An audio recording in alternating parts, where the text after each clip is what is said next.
नमस्कार दोस्तों। आज की कहानी है औरत की ज़िंदगी। रसोई में से मसालों की बढ़िया सी खुशबू आते देख सुषमा जी टीवी छोड़ सीधा रसोई में घुस गई। बहू, सबका खाना तो बन गया, अब तुम क्या बना रही हो? सुषमा जी ने नीलू से पूछा। माँ जी, मैं अपने लिए कुछ बना रही हूँ, नीलू मिक्सी में मसाले पीसते हुए बोली। क्या ज़रूरत थी बनाने की? फ्रिज में सुबह की सब्जी रखी तो है, वो बना कर खा लो। अब ये ताज़ा बना कर खाओगी तो वो बेकार हो जाएगी। ऐसे अन्न बर्बाद करना घर की लक्ष्मी को शोभा नहीं देता। कहते हुए सुषमा जी फ्रिज खोलकर सब्जी लेने गई तो देखा वो कटोरा है ही नहीं। तुमने सब्जी फेंक दी, खा नहीं सकती थी? हमने कभी ऐसे अन्न बर्बाद नहीं किया। तुम कोई अलग ग्रह से उतर कर आई हो? पता नहीं, बच्चे बड़े हो रहे हैं, फिर भी अभी भी समझाना पड़ रहा है। सुषमा जी गुस्से में बोली। बस माँ, आप सबको हमेशा ताज़ा खाना चाहिए होता है, कभी मेरी थाली में ताज़ा खाना देखा है?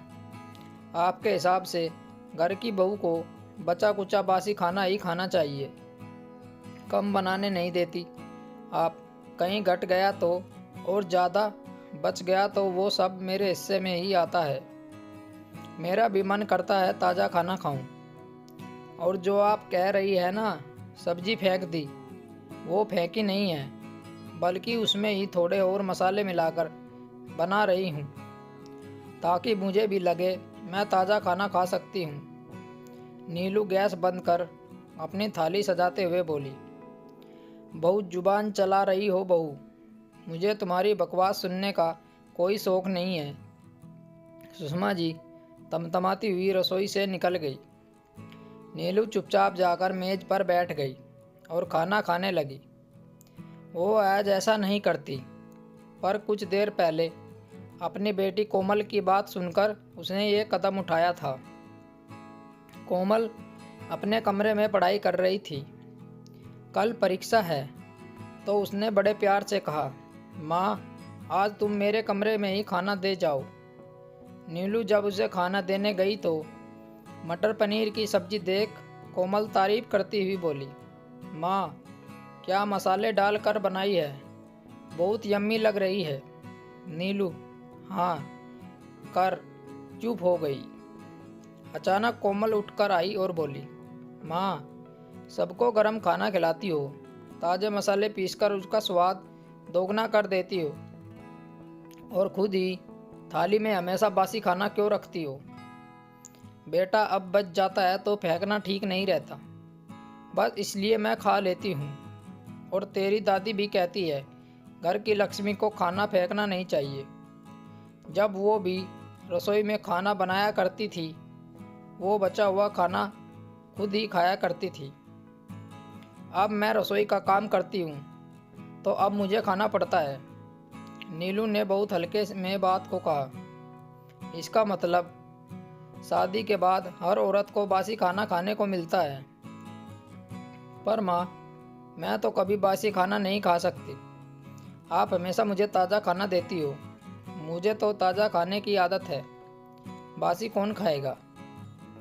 मैं तो कहती हूँ माँ, आप भी ताज़ा खाना खाया करो, हर दिन बासी खाओगी तो बीमार पड़ जाओगी। कोमल खाना खा रही थी और बोलती जा रही थी। पता नहीं क्यों आज नीलू को कोमल की बात सुन मायके की याद आ गई। उसकी माँ भी तो एक रोटी गरम ही खिलाती थी, खुद भी कभी बासी खाना नहीं खाती थी।